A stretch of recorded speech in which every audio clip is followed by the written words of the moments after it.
Hi everybody, welcome to my YouTube channel. This is Tunyangani na Pamela. Karibuni sana. Thank you for tuning in.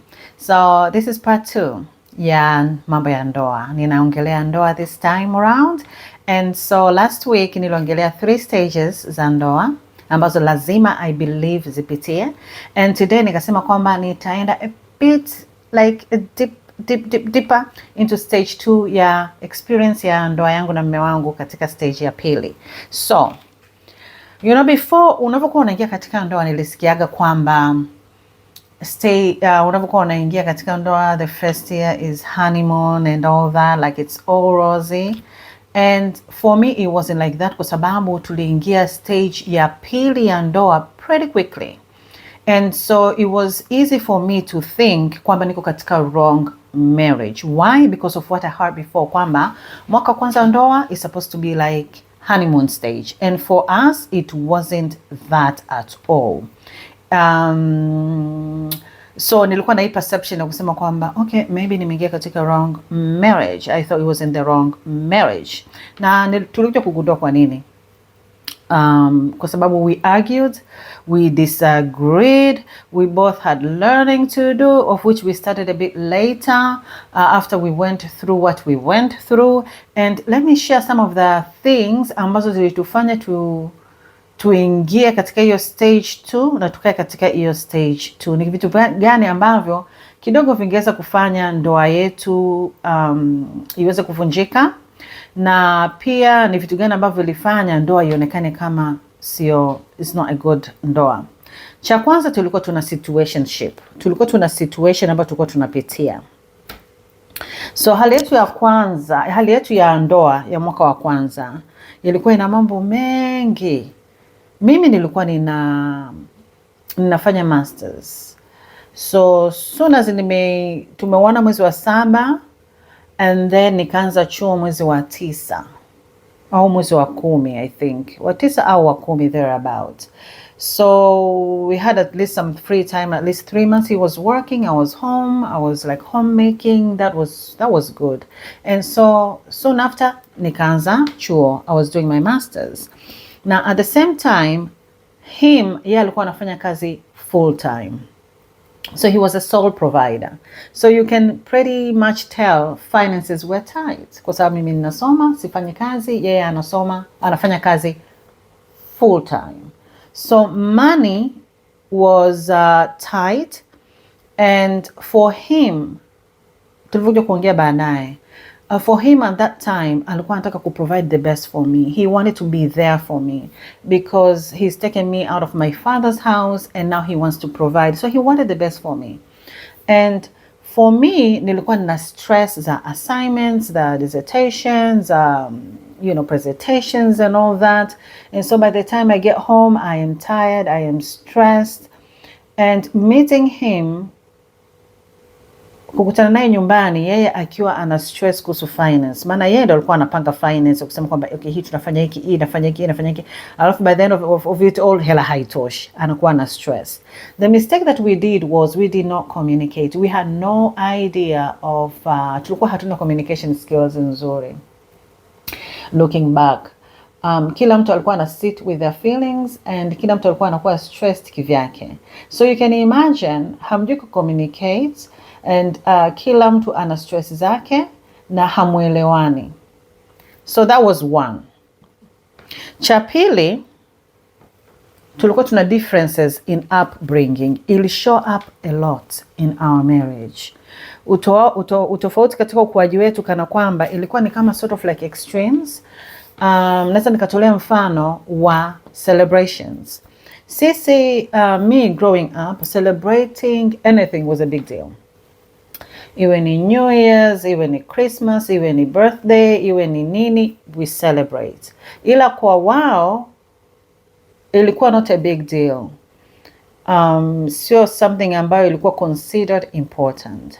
And sio kwamba nasema sisi ndio ilikuwa ni better au wao ilikuwa better, ila hii ni easy upbringing ambazo zilikuwa very different. Sasa ilikuja kuleta issues pale ambako ilifika Christmas, nothing. Okay, that was fine. Tuka celebrate. I think we were invited somewhere. Tukaenda tuka celebrate and nini, that was fine. And then ikaja Valentine. Valentine, I see my baba yangu akimcelebrate mama, anaweza ka make fun, anaweza ka make some fun, yani akawa funny, akawa anafanya nini. Kwa hiyo nyumbani I saw an example of Valentine being celebrated. And even if it wasn't that, I'm a girl. And I believe kwa mwanamke yoyote yule ambaye hata kama hajakulia katika hiyo environment, kuna ile dream ya kutaka kuwa treated as a princess. Na kwa sababu unaona katika news au unaona kama rafiki zako wanafanyiwa, utasema tu one day na mimi nataka nifanyiwe hii kitu. Nipewe flowers, nitolewe out, you know, and all that. And so ilikuja Valentine and it went as it came. Na ubaya kwa nchi ambayo sisi tunaishi, Valentine inakuwa advertised about 6 weeks. Utaona matangazo, utaona vitu madukani, presents, like everything will be red. Lakini my husband, kwa sababu he's never given a girl flowers or celebrated Valentine with any woman, yeye kwake ilikuwa, yani haikumuingia. And so automatically, kwa sababu tulikuwa very poor in communication, hatukuwa na ile kusema kwamba mkae usema kwamba konoja celebrate, no. Mimi niliona hanipendi kwa sababu how come you don't give me flowers? How come it's midnight? Kwa sababu I remember that day ilifika 8 saa 2 usiku, kimya. Akawa ananiongelesha, nimekasirika, nimenuna. Hajui nimenuna nini. He has no idea. Anasema akajaribu kutafuta. Anashinda. Mimi nawaza, wewe hujui? Mbona wenzako wako busy wanatoa wanawake wao out kwa ajili ya Valentine, wana give flowers and chocolates. While we are sitting here asking me, you are supposed to know. I cannot tell you. Ikafika midnight, mwenzangu akaingia kulala. Mimi I was like this is over. He does not love me. And then ikaja birthday ambayo ilikuwa ni the same month of February again. He didn't even remember his, kwa sababu sisi birthday zetu tumetofautiana only one day, and I thought that was it. So there was a situation for us. Unajua, listening here inaweza ka sound so small au tedious, lakini ukiangalia while you're going through it, it's a big deal. Na hata wewe kama unapitia situations ambazo zinakuwa unakosana na mume wako au unakosana na mke wako, ukikaa chini na ukaanza kuiangalia hiyo kitu ambayo mnapitia, utajua tu it is tedious. Uandike chini, useme ni hivi, mwenzangu kafanya hivi, akafanya hivi, sijui hivi.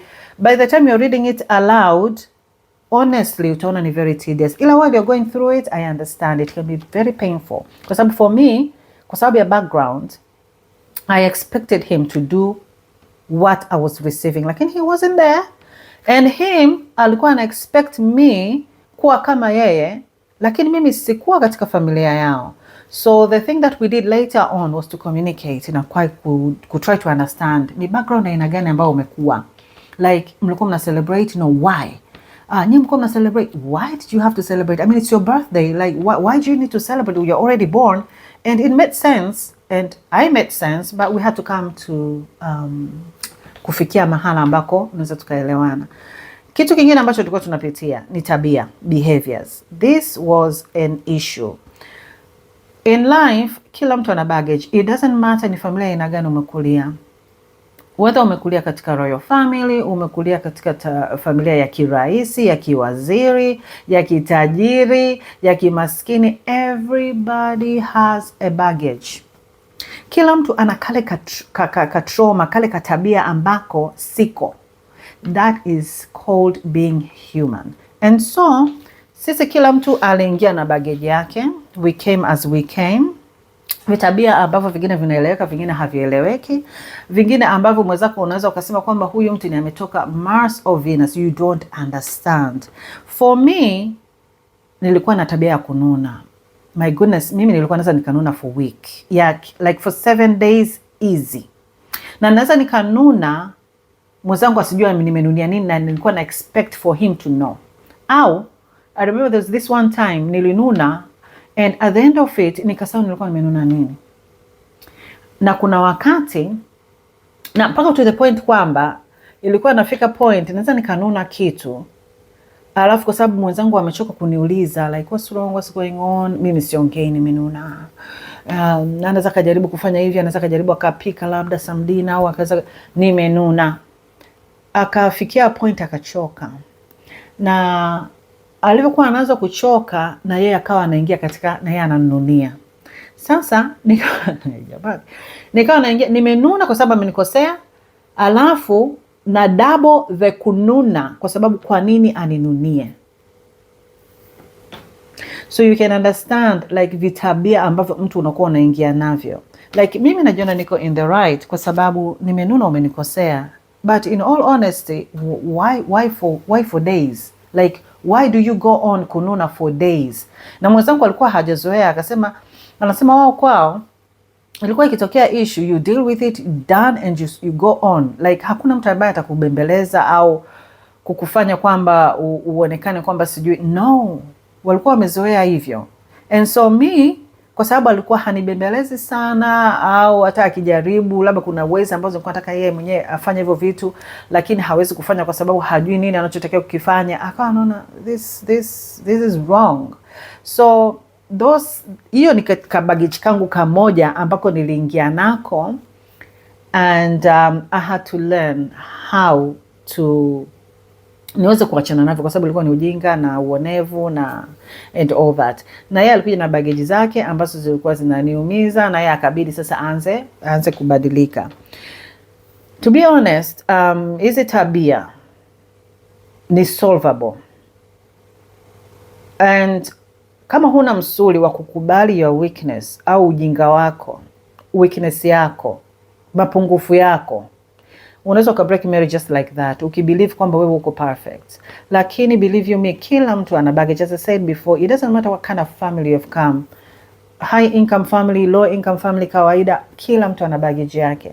Lakini in marriage, unajua kabisa as mtu anakuja na baggage yake na huyu ya kwake na huyu ya kwake, ni wapi ambao mnaweza mkamit in the middle na mkaweza mkasolve na mkaweza mkasonga mbele, mkaweza kubadilika. Kwa sababu mimi I had to change. It's not healthy. Unaona kwa siku 7 what for? Kwa siku 3, kwa siku 5, really? Like why? So I had to change and improve. Okay. Well, so siwezi nikasema kwamba niko sasa hivi 100% kwamba baggage zangu zote zimeisha au za kwake zote zimeisha au huwa sinuni, lakini to be honest frequency imepungua kwa kiasi kikubwa kwa sababu I had some learning to do. Hata timing imepungua, haiwezi kawa siku 7 au haiwezi kawa tu siku nzima, hapana. Kwa sababu feelings are feelings, you are allowed to feel. Ila unapokuwa una feel umenuna, umekasirika, utaki mwenzako akuongeleshe, unakuta unafikia point inabidi uwe tu unauelewa na draw the line kusema kwamba okay, sasa hivi enough, I have to move on, we have to talk, discuss, understand. Na hata kama huelewi, just choose to let go and carry on. To that they may improve. So sasa nikasema kwamba niko 100% kwamba sinunagi at all. No, that would be a lie. So these are some of the situations au vitu ambavyo tulikuwa tumepitia katika stage ya pili pretty quickly, na vilikuwa so deep to the point kwamba tulikuwa tunaona kwamba hii ndoa inaweza isiweze kustand. My advice, kwa mwangalifu. Kama uko katika stage ya pili, usijikuta umekaa katika stage ya pili sana. Kama unakaa sana, that means hautaki kujifunza, hautaki kusonga mbele. Ni mtu ambaye unapenda kuwa katika self pity party, na ni mtu ambaye unajivictimize a lot. Ukijiona kweli unakaa katika stage 2 for a long time. Ila kama you want to come out of it, you will try your best to come out of it quickly. Utakuwa a good student, utakuwa ni mtu ambaye unataka kuimprove, kweli una desire to have a good marriage, na utakuwa una look out for your significant other, na utakuwa ni mtu ambaye utamweka mwenzako mbele. Yani wote mtakuwa mnaekana mbele, kwa sababu it's not only one sided. Wote inabidi wewe unajaribu wewe mweke mbele na yeye akuweke mbele. Consider mwenzako kwanza. Hiyo itakuwa very easy for you to come out of this stage 2. Usikae sana katika hii stage 2 for a long time, kwa sababu it's easy, mtaget exhausted na you will come out of that marriage bila tanye kutegemea. And trust you me, unaweza kutoka kwenye hii marriage ukaingia kwenye nyingine, it will be the same thing, kwa sababu you'll find that person has different kind of baggages, utakuta huyu mtu ana stress za aina tofauti, utakuta communication yake ni tofauti. So you will again, utaanza sasa kujifunza kuendana na huyu. Ulianzaga na huyu ukashindwa, unaanza sasa na huyu. Make it your business to make your marriage work.